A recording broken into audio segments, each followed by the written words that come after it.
तो दोस्तों नमस्कार, मैं अर्पित कुमार स्वागत करता हूं आप सभी का मध्य प्रदेश सामान्य ज्ञान की इस प्रश्नोत्तरी पर। हर पार्ट में 30 प्रश्न अपन हल करते हैं। आज यह छठवां पार्ट है। आज का पहला प्रश्न क्या कहता है? सिक्योरिटी पेपर मिल कहाँ स्थित है? ऑप्शन है नेपानगर, देवास, अमलाई या होशंगाबाद। सिक्योरिटी पेपर मिल कहाँ स्थित है? इसका सही उत्तर हो जाएगा होशंगाबाद में। वर्तमान में उत्तर प्रदेश पंचायती राज व्यवस्था को अपनाती है कितने स्तरीय है? 3 स्तरीय, 4 स्तरीय, 5 स्तरीय या 2 स्तरीय? वर्तमान में जितने भी राज्य हैं, वह भारत के जितने भी राज्य हैं 3 स्तरीय पंचायती राज व्यवस्था को अपनाते हैं। तो इसका भी उत्तर चाहे वह उत्तर प्रदेश हो, मध्य प्रदेश हो, छत्तीसगढ़ हो या कोई भी राज्य हो, 3 स्तरीय पंचायती राज व्यवस्था को अपनाते हैं। अगला प्रश्न आपके सामने क्या है? देश के 5 राज्यों से मध्य प्रदेश की सीमा मिलती है, तो बताना है कि कौन सा राज्य नहीं है। पश्चिम बंगाल, उत्तर प्रदेश, राजस्थान या गुजरात। कौन से राज्य से मध्य प्रदेश की सीमा नहीं मिलती है? आपको इसका उत्तर बताना है।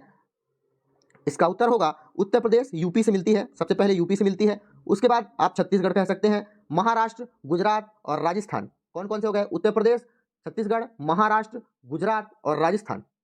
5 राज्य हो गए। इसमें से कौन नहीं है? पश्चिम बंगाल इसका सही उत्तर हो जाएगा। अगला प्रश्न है, मध्य प्रदेश का कुल क्षेत्रफल कितना है? इसका सही उत्तर हो जाएगा 3,08,000 वर्ग किलोमीटर, मतलब ऑप्शन नंबर सी।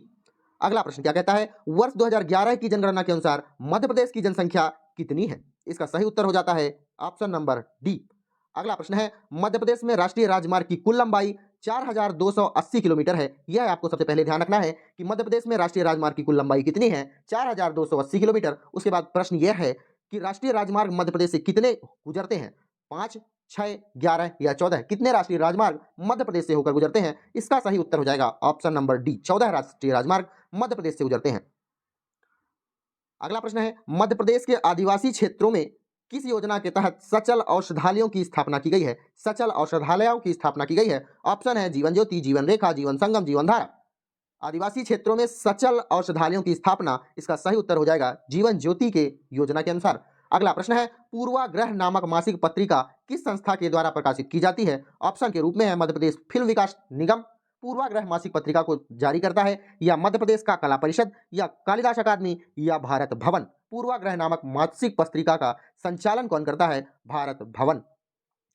अगला प्रश्न क्या कहता है? The national news printing press जो कि नेपा नगर में स्थित है, तो नेपा नगर किस जिले में स्थित है? खंडवा, बैतूल, खरगोन या देवास? नेपा नगर किस जिले में स्थित है? आपको इसका सही उत्तर देना है। इसका सही उत्तर होगा खंडवा जिले में। The national news printing and paper mills कहाँ है? खंडवा में है। अगला प्रश्न है, वर्तमान मध्य प्रदेश में 50 जिले में से कितने जिले ऐसे हैं जो किसी भी ना किसी देसी रियासत से जुड़े हुए थे? 23, 28, 34 या 37? इसका सही उत्तर होगा 34। यह प्रश्न नहीं पूछा जाता है, यह सिर्फ एक बार एमपीपीएससी में पूछा गया प्रश्न था। निम्न में से कौन सा युग्म असत्य है? बताना है। ऑप्शन के रूप में आपके पास है, इलेक्ट्रॉनिक निक्स कॉम्प्लेक्स कहाँ है? इलेक्ट्रॉनिक्स कॉम्प्लेक्स कहाँ है? इंदौर में है या नहीं? कृषि कॉम्प्लेक्स छिंदवाड़ा में है या नहीं? हाईटेक कॉम्प्लेक्स ग्वालियर में है या नहीं? चर्म कॉम्प्लेक्स देवास में है या नहीं? कौन सा असत्य है?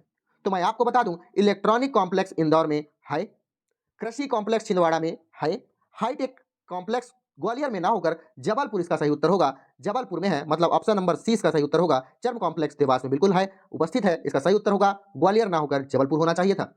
अगला प्रश्न क्या है? मध्य प्रदेश के किस विश्वविद्यालय का नाम बदलकर मौलाना बरकतुल्ला के नाम पर रख दिया गया है? इसका पहले नाम क्या था? विक्रमशिला विश्वविद्यालय या विक्रम विश्वविद्यालय, भोपाल विश्वविद्यालय, जीवाजी विश्वविद्यालय या देवी अहिल्या विश्वविद्यालय? बताइए कि किसका नाम बदलकर बरकतुल्ला रख दिया गया है? भोपाल विश्वविद्यालय इसका पुराना नाम था। अगले प्रश्न की ओर बढ़ते हैं। अगला प्रश्न कहता है, समारोह और उनके आयोजन स्थल कौन सा जुड़ा असत्य है? तानसेन संगीत समारोह ग्वालियर में होता है। ऑप्शन के मुताबिक ध्रुपद संगीत समारोह भोपाल में होता है, अलाउद्दीन खां संगीत समारोह देवास में होता है, और कालिदास संगीत समारोह उज्जैन में होता है। तो बताइए कौन सा जोड़ा असत्य है? इसमें से अलाउद्दीन खान समारोह देवास में ना होकर भोपाल में होता है, इसलिए यह जोड़ा असत्य है। इसका सही उत्तर होगा ऑप्शन नंबर सी, तानसेन संगीत समारोह ग्वालियर में होता है, ध्रुपद संगीत समारोह भोपाल में होता है, अलाउद्दीन खान संगीत समारोह भी भोपाल में होता है, और कालिदास संगीत समारोह उज्जैन में होता है। इसका सही उत्तर हो जाएगा ऑप्शन नंबर सी। अगले प्रश्न की ओर बढ़ते हैं। अगला प्रश्न क्या कहता है? मध्य प्रदेश के सर्वाधिक क्षेत्र 36.5% में कौन सी मिट्टी पाई जाती है? पहले हम जो पार्ट कवर किए हैं उसमें बताए हैं कि कौन सी मिट्टी सबसे ज्यादा पाई जाती है। अगर आपको पता हो तो इसका उत्तर आप दे दीजिए, नहीं तो इसका उत्तर होगा लाल पीली मिट्टी। अगला प्रश्न क्या कहता है, मध्य प्रदेश में कृषि उत्पादन बढ़ाने के लिए कौन सा विशेष खाद्यान्न उत्पादन कार्यक्रम चालू किया गया है? थ्रस्ट, ब्रूस्ट, न्यू लाइन या ग्राम्या?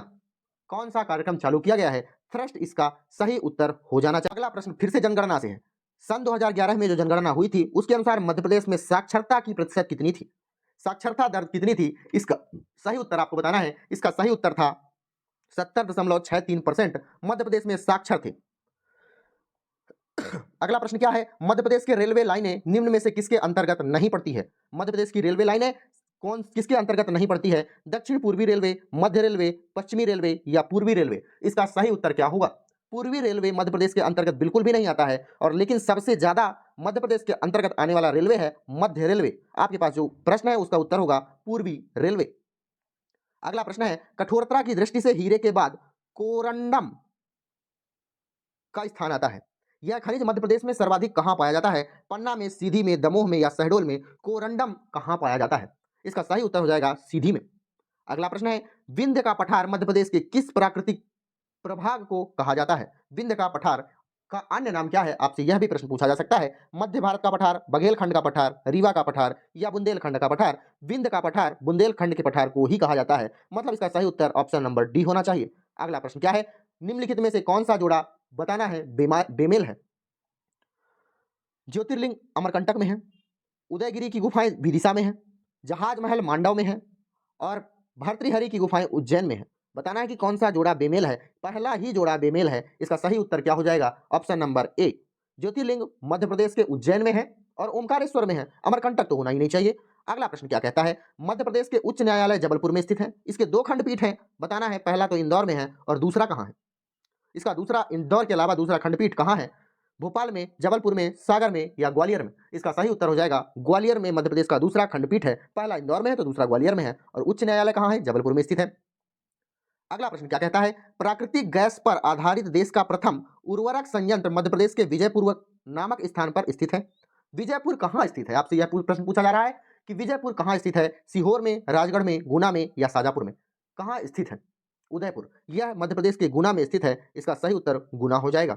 अगला प्रश्न है, 8वीं से 12वीं शताब्दी के मध्य चंदेलों के द्वारा खजुराहो के 85 मंदिरों को बनाया गया था, जिसमें से अब कम से लगभग 20 मंदिर बचे हैं। तो आपसे बताना है मंदिर बचे हुए, अरे यार बताना है कि कितने मंदिर बचे हुए हैं। इसका ऑप्शन क्या हो जाएगा? 22 सही उत्तर हो जाएगा। अगला प्रश्न क्या है, देश में सफेद शेर मध्य प्रदेश में किस राष्ट्रीय उद्यान में पाए जाते हैं? ऑप्शन है पेंच राष्ट्रीय उद्यान, बांधवगढ़ राष्ट्रीय उद्यान, कांकेर राष्ट्रीय उद्यान, माधव राष्ट्रीय उद्यान। देश में सफेद शेर मध्य प्रदेश के किस राष्ट्रीय उद्यान में पाए जाते हैं? इसका सही उत्तर हो जाएगा बांधवगढ़ राष्ट्रीय उद्यान। अगर आपसे कोई शहर का नाम पूछ दे तो रीवा शहर में सबसे ज्यादा सफेद शेर पाए जाते हैं, रीवा शहर में। ठीक है, अगला प्रश्न क्या है, निम्नलिखित में से कौन सा जोड़ा सुमेलित नहीं है? ऑप्शन है देवास इंद्रावती, उज्जैन क्षिप्रा, विदिशा बेतवा और पिचमढ़ी तवा। मतलब कुल मिलाकर प्रश्न पूछा जा रहा है, देवास क्या इंद्रावती नदी के किनारे है? उज्जैन क्षिप्रा नदी के किनारे है? यह तो जगजाहिर है, काफी बार प्रश्न पूछा जा चुका है और मैंने भी कवर कराया है। विदिशा बेतवा में है, पचमढ़ी तवा नदी के किनारे पर है, लेकिन देवास जो है इंद्रावती किनारे पर नहीं है। यह नर्मदा नदी के किनारे स्थित शहर है देवास। इसका सही उत्तर हो जाएगा ऑप्शन नंबर ए। अगला प्रश्न क्या कहता है, निम्न में से कौन सा बेमेल है? फिर से बेमेल वाला प्रश्न आ गया है, आपको बताना है इसका सही उत्तर क्या हो जाएगा। राजघाट बांध बेतवा नदी पर बना है, ऑप्शन है आपके पास, और गांधी सागर बांध चंबल नदी पर बना है, बरना बांध नर्मदा नदी पर बना है, बाण सागर बांध सोन नदी पर बना है। इसका सही उत्तर क्या हो जाएगा? बेमेल कौन सा है? इसका सही उत्तर होगा बरना बांध। यह बरना नदी पर ही बना है, लेकिन अगर प्रश्न पूछ दिया जाए कि बरना बांध किस परियोजना के अंतर्गत आता है, तो नर्मदा घाटी परियोजना के अंतर्गत आने वाला बांध है बरना बांध। यह किस नदी पर बना है? नर्मदा की सहायक नदी बरना नदी पर। इसका सही उत्तर हो जाएगा ऑप्शन नंबर सी। अगला प्रश्न क्या कहता है, निम्न में से कौन सा बेमेल है? फिर से बेमेल वाला प्रश्न पूछ दिया गया है, आपको बताना है। ऑप्शन के रूप में देखिए क्या है, कपिलधारा भानगढ़ जिले में है, भेड़ाघाट जबलपुर में है, चचाई जलप्रपात रीवा में है, दुग्धधारा अमरकंटक में है। दुग्धधारा और कपिलधारा एक ही स्थान पर है, मतलब भानगढ़ गलत हो जाएगा। इसका ऑप्शन नंबर ए इसका सही उत्तर हो जाएगा। अगले प्रश्न की ओर बढ़ते हैं। अगला प्रश्न क्या कहता है, आवास युक्त झुग्गी मुक्त आवास परियोजना की शुरुआत मध्य प्रदेश के किस शहर में की गई है? आवास युक्त झुग्गी मुक्त, बताना है कि कौन से शहर में की गई है। ऑप्शन है राजगढ़, ग्वालियर, उज्जैन या भोपाल। इसका सही उत्तर हो जाएगा भोपाल नामक स्थान से की गई थी आवास युक्त झुग्गी मुक्त, मतलब अब आवास दिया जाएगा हर जगह पर। अगला प्रश्न क्या है, मध्य प्रदेश के किस स्थान में ग्रामोदय विश्वविद्यालय, जो कि पूरे विश्व में अपने ढंग से प्रथम विश्वविद्यालय है, इसकी स्थापना की गई थी किस जगह पर? सांची में, उज्जैन में, चित्रकूट में या मांडव में? मध्य प्रदेश में ग्रामोदय विश्वविद्यालय की स्थापना सबसे पहले चित्रकूट में की गई थी। अगला प्रश्न क्या है और आज का अंतिम प्रश्न क्या है, विश्व विख्यात खजुराहो मंदिरों का निर्माण चंदेल राजाओं के द्वारा कराया गया था, लेकिन कब कराया गया था? यह आपको सही उत्तर बताना है। चंदेल अपना शासन कब करते थे? सन 1000 ईस्वी के आसपास। मतलब आपके पास ऑप्शन में या तो बी नंबर ऑप्शन सही होगा या तो ऑप्शन नंबर सी सही होगा। अब आपको बताना है कि कौन सा क्वेश्चन, कौन सा ऑप्शन सही होगा। तुक्का आप लगाइए। चंदे चंदेल शासकों के द्वारा खजुराहो के मंदिर का निर्माण कराया गया है, यह ऑप्शन नंबर सी कब कराया गया है? 1001 ईस्वी से लेकर 1026 ईस्वी के मध्य कराया गया है। चंदेल शासक इसी समय पर अपना कार्यभार कर रहे थे। आपको वीडियो अच्छी लग रही हो तो वीडियो को लाइक, कमेंट, शेयर, सब्सक्राइब करिएगा। मिलते हैं अगली वीडियो में। धन्यवाद, अपना ध्यान रखिएगा।